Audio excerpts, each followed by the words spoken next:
Want to get going, Steve? Yep. Okay. Good morning and welcome to Weekend Walkabout in our gardens and yours virtually.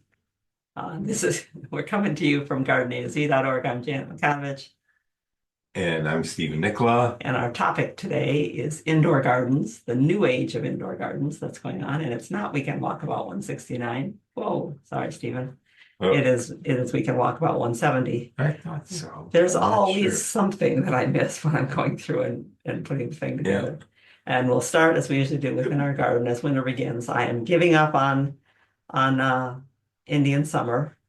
There have been Well, only a few times when it didn't happen after November 11th. And one time it did happen in December, but it was the 1st of December, and yeah, we're past the 1st of December. So I'm admitting that winter's beginning, and we've got some topics, and I'm sure you'll have some issues that you can tell us about. that's us. Yeah, that's awesome. If you're here, Sue Dinger, I still am. I still love the shirt you made for me with the ribbon embroidery and the gardens on my Yeah. pockets. I just love that shirt. I will never let it go. Sonia is here today, not quite as surrounded by plants as she looks in that picture that we took in New Zealand, but she is surrounded by plants in her house.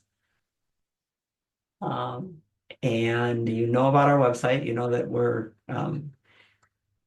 pooling our writing efforts, and we have been over the years putting things up on there. There's a lot there. I certainly found things that Yeah. are used today because we've written a lot, but we enjoy talking to you. It's the best part of our week is talking to people about gardening, and maybe for you too. Yeah. Just the fact that we can talk about gardens and people will listen. They won't just go, uh-huh, yes, dear. This is, though, the time of year. December tends to be that it's a family time and it's a transition time. We're putting away the garden tools and we're watching the plants go from their summer fall face to their winter face, which can be very interesting. And we like doing it. I like doing it with a little more snow than we've Yeah. had because it's become dirty and not a nice background for the plants, but that's what we're watching happen.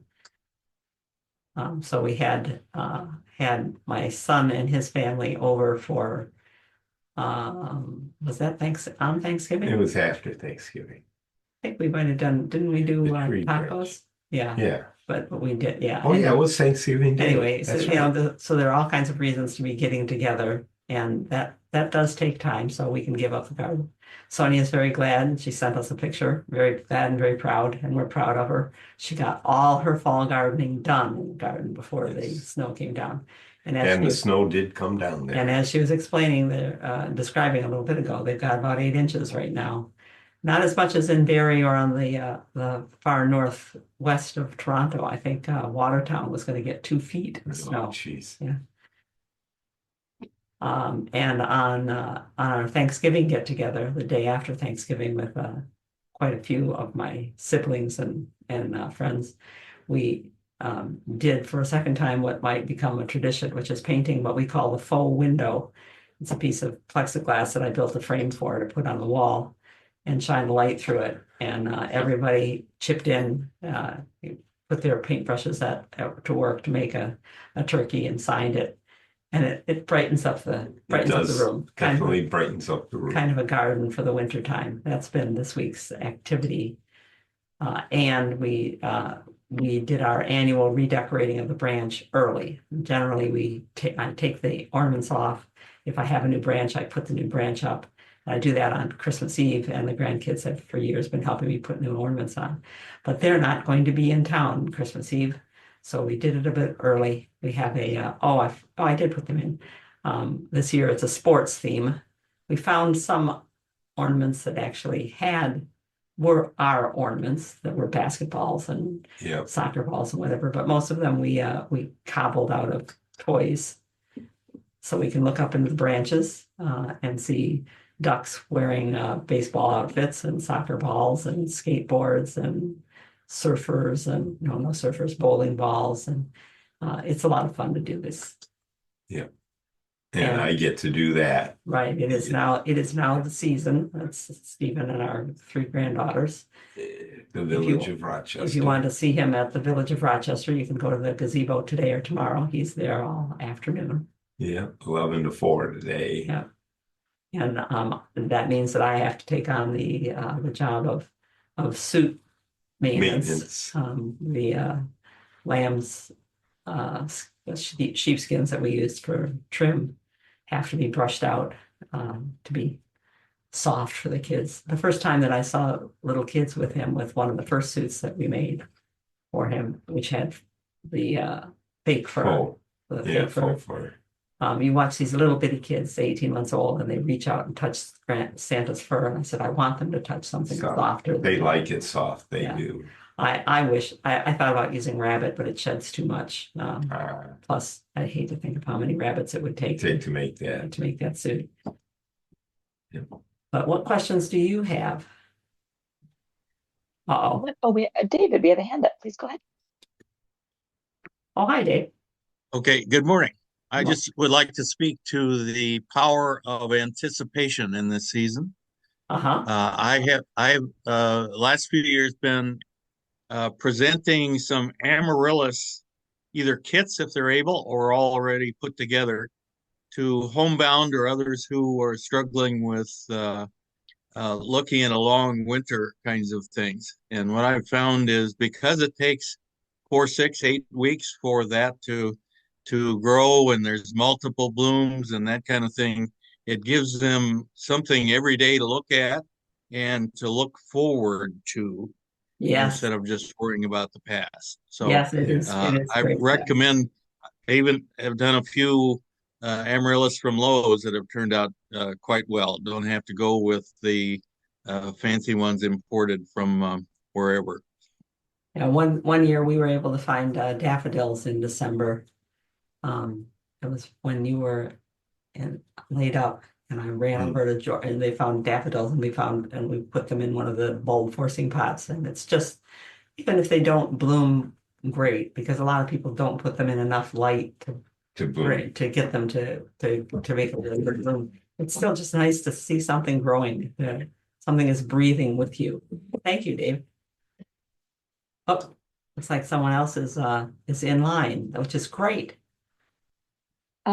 No, I think that's Oh, still that's still Dave's Dave's hand up. Thank you for Yeah, I'll get that.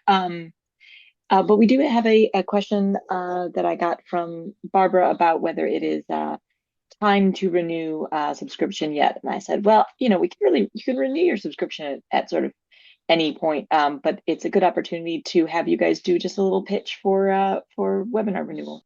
Thank you, Barbara, and thank you, Sonia. We are talking about what we're going to do next year. We haven't reached a decision yet. Yeah, right.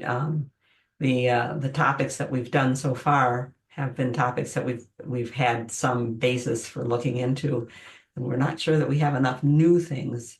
Maybe if people can suggest something, so we can put a program together, but we don't want to put a schedule together that's repetitive. And we like to find things that we're interested in too. So we're still looking at that. We'll know by the end of the year, because this is the time to sit back and reflect for a while. So we'll do that in December. Thank you for asking.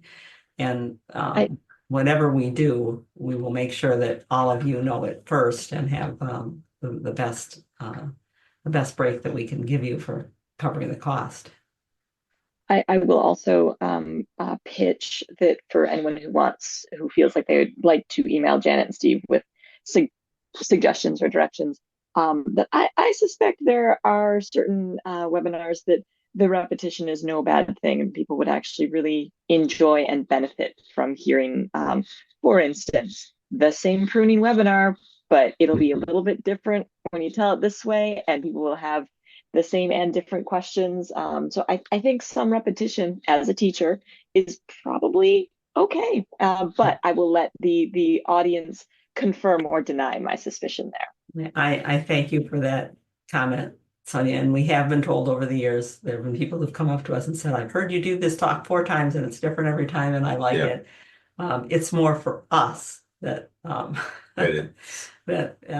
because we've never done the same talk twice, but I'm always looking for, what can I cover that we haven't looked at before? So it's for us that we're looking for those kinds of things. Okay, let's move along.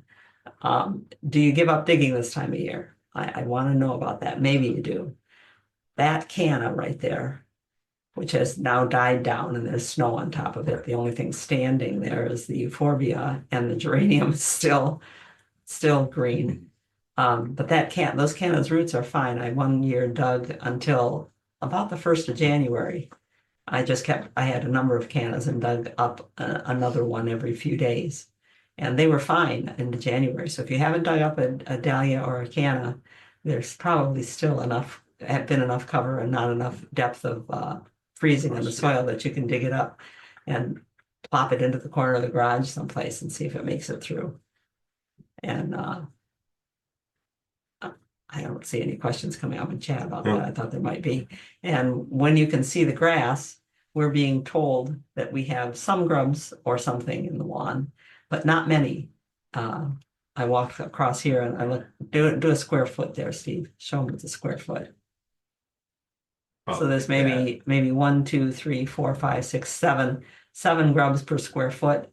If the grubs is what they are, there's almost certainly a skunk doing it. And that's not enough to cause the grass to die, but it is enough to interest the skunk. And we know this one is a skunk because if you look closely at the holes, they've actually lifted the sod out of the way. If it's a bird, they just kind of put their beaks in and push it away, and you end up with much smaller holes. I don't mind a skunk at all. Skunk is doing us a favor out there. Yep. As long as my dogs don't run into it. We had one dog that just I had to run into we had 2 labs, as we have always had, and the other lab would run in ahead of the silly lab, and I swear look at us and go, I told him to stay away from it, but she'd come running in ahead of him, and then he'd come in looking sheepish, and we'd start cleaning them up again. That's one of the most interesting combinations of vines I think I've ever seen, Steve. A lot of it is root, I think. Sure, those aerial roots from the trees. Yeah, that was that Meyer. We've got a question. Actually, maybe this goes back to Dave's note about. I'm assuming iPad. You're coming up as iPad. This might be.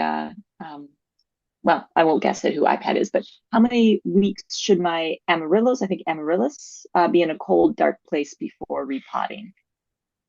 Amaryllis needs to rest. Doesn't necessarily need to be cold. It just needs to rest. And usually you try to make it rest for 3 months, September, October, and sometime in November it starts growing again on its own. It's just a timing thing. But you have to first get it to stop growing. And in nature, it would do that whenever it got a little drier and a little cooler. But we try to stop them and like dig it up or stop watering it if it's in a pot and let it dry down and go away in September so that it'll bloom in Christmas, because it needs that 60 to 90 days of resting time. But it doesn't have to be cold. You could put it in a closet in the house. You just got to get it to stop growing first. You can't put it in the closet in full growth. It's Keep going. It's a gradual hormonal process of the dying back.